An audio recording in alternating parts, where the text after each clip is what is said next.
Hi guys, welcome to revision time. आज मैं ला रही हूँ आप सभी के लिए एसएससी जीडी एग्जाम 2025 के 11 फरवरी को पूछे गए फर्स्ट शिफ्ट के क्वेश्चंस के एनालिसिस वीडियो।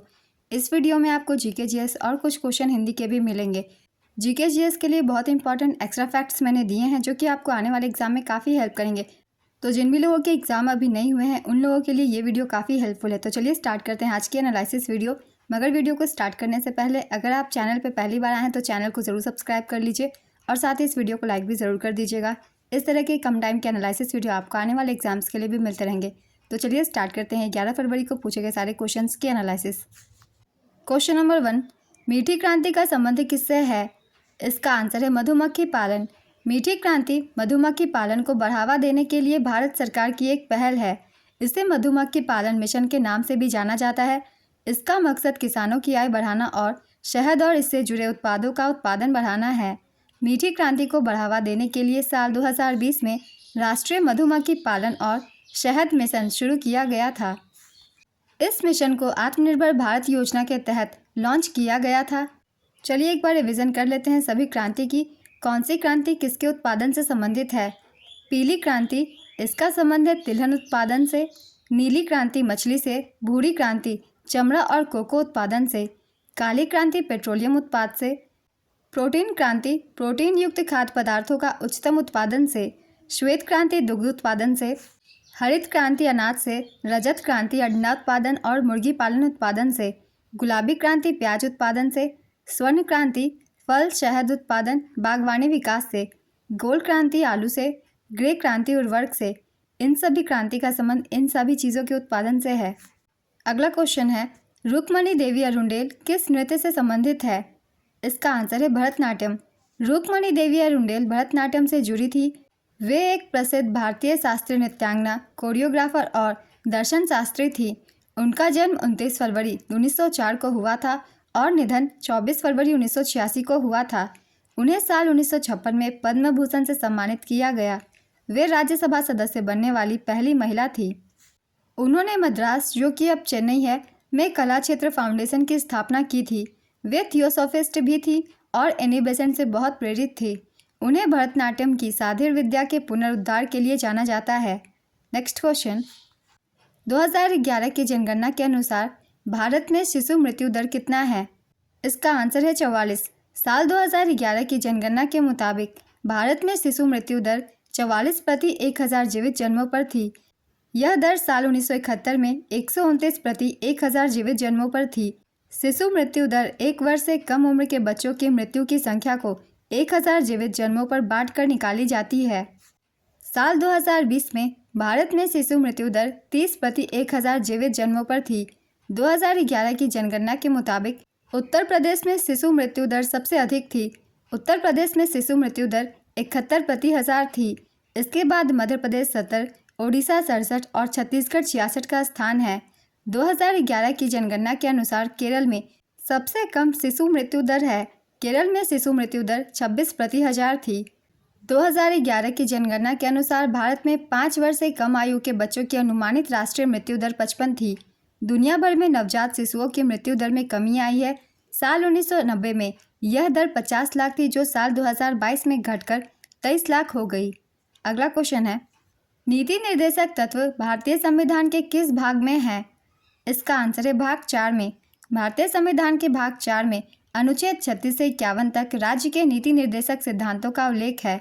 इन तत्वों के कुछ उदाहरण हैं: समान नागरिक संहिता का कार्यान्वयन, अस्पृश्यता का उन्मूलन, महिलाओं पर कानूनी अक्षमताओं को हटाना, कुटीर उद्योगों को बढ़ावा देना, निःशुल्क और अनिवार्य शिक्षा, पर्यावरण की रक्षा एवं सुधार, वनों एवं वन्य जीवों की सुरक्षा करना, ऐसे कलात्मक या ऐतिहासिक रुचि के स्मारकों, स्थानों और वस्तुओं की रक्षा करना, राज्य की सार्वजनिक सेवाओं में न्यायपालिका को कार्यपालिका से अलग करना।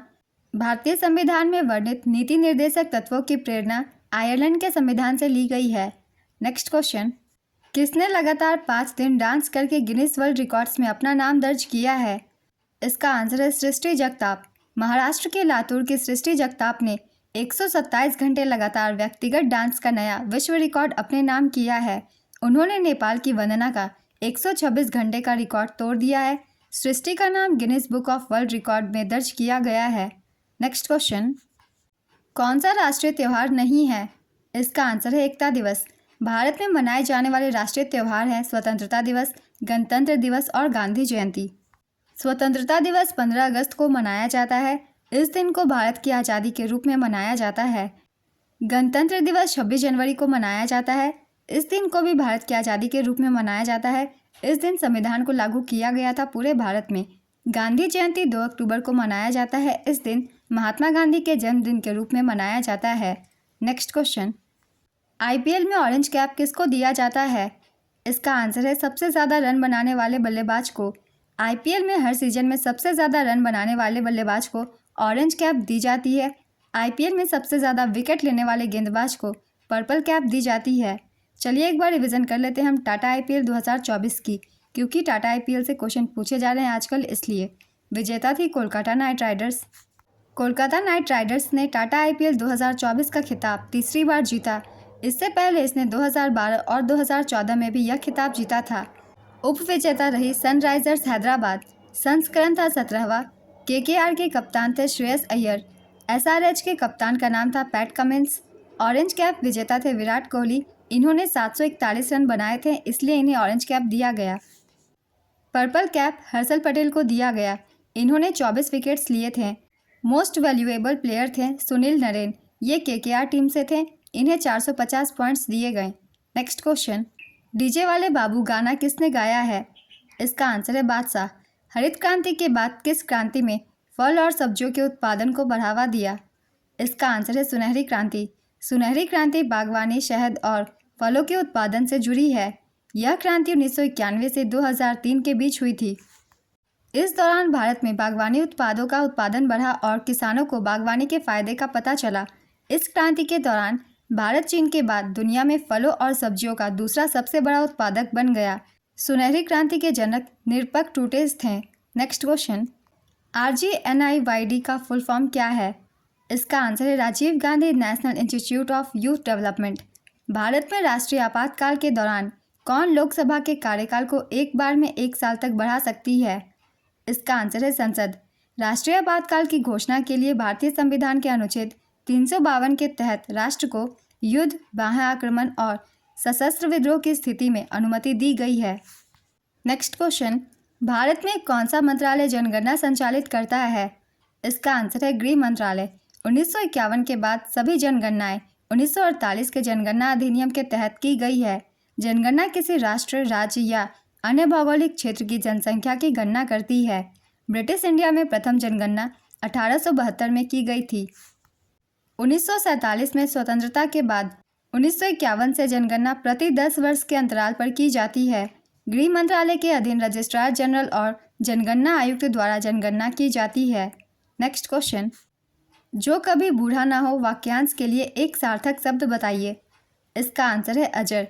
स्वाधीन शब्द का विलोम शब्द क्या होगा? इसका आंसर है पराधीन। झरने का पर्यायवाची शब्द बताइए। इसका आंसर है उत्स, स्रोत, प्रपात, निर्झर, प्रस्त्रवन, फवारा, सोता। ये सभी इसके पर्यायवाची शब्द हैं। इनमें से जो भी ऑप्शन में एक हो आप उसे टिक कर सकते हैं। नेक्स्ट क्वेश्चन, पीड़ितों के उत्थान के लिए किसने एक समाज की स्थापना की थी? इसका आंसर है ज्योतिबा फूले। ज्योतिबा फूले ने सत्यशोधक समाज की स्थापना की थी। यह एक सामाजिक सुधार समाज था। इसकी स्थापना 24 सितंबर 1873 को महाराष्ट्र के पुणे में हुई थी। इसका मुख्य उद्देश्य दलितों और महिलाओं के संकट और पीड़ा को कम करना था। साथ ही जाति व्यवस्था, अस्पृश्यता और बाल विवाह जैसी सामाजिक बुराइयों को खत्म करना था। नेक्स्ट क्वेश्चन, जम्मू और कश्मीर से संबंधित 2024 में कौन सा संशोधन विधेयक पारित किया गया? इसका आंसर है जम्मू और कश्मीर स्थानीय निकाय संशोधन विधेयक 2024 और संविधान अनुसूचित जनजाति आदेश संशोधन विधेयक 2024। ये 2 विधेयक पारित किए गए थे। अगला क्वेश्चन है, बांग्लादेश में तख्तापलट के बाद शेख हसीना जब भारत आई तो सबसे पहले किस प्रशासनिक अधिकारी से मिली थी? इसका आंसर है NSA अजीर डोभाल से। नेक्स्ट क्वेश्चन, बहिष्कृत भारत समाचार पत्र की स्थापना किसने की थी? इसका आंसर है डॉक्टर भीमराव अंबेडकर। मराठी पाक्षिक समाचार पत्र बहिष्कृत भारत की स्थापना डॉक्टर भीमराव अंबेडकर ने की थी। इसकी शुरुआत 2 अप्रैल 1927 को हुई थी। यह समाचार पत्र बम्बई से प्रकाशित होता था। डॉक्टर भीमराव अंबेडकर ने मूक नायक 1920 में, समता 1929 में और जनता 1930 जैसी पत्रिकाएं भी प्रकाशित की थी। उन्होंने बहिष्कृत हितकारिणी सभा की भी स्थापना की थी। उन्होंने जाति का उन्मूलन, बुद्ध या कार्ल मार्क्स, अछूत वे कौन है और अछूत कैसे बन गए, अछूत बनना, बुद्ध और उनका धम्म, हिंदू महिलाओं का उत्थान और पतन जैसी किताबें लिखी थीं। आज की एनालिसिस वीडियो कंप्लीट होती है। फर्स्ट शिफ्ट के जितने क्वेश्चंस थे मैंने लिख दिए हैं विथ एक्स्ट्रा फैक्ट्स। अगर आप सभी को ये वीडियो हेल्पफुल लग रही हो तो इसे लाइक ज़रूर कर दीजिएगा और इस तरीके की एनालिसिस वीडियो के लिए चैनल भी ज़रूर सब्सक्राइब कर लीजिए। आप बहुत कम समय में अपने ज़्यादा से ज़्यादा क्वेश्चन यहाँ कंप्लीट कर सकते हैं। तो फिर मिलते हैं अगली वीडियो के साथ। आप सभी को आने वाले एग्जाम्स के लिए ऑल द बेस्ट।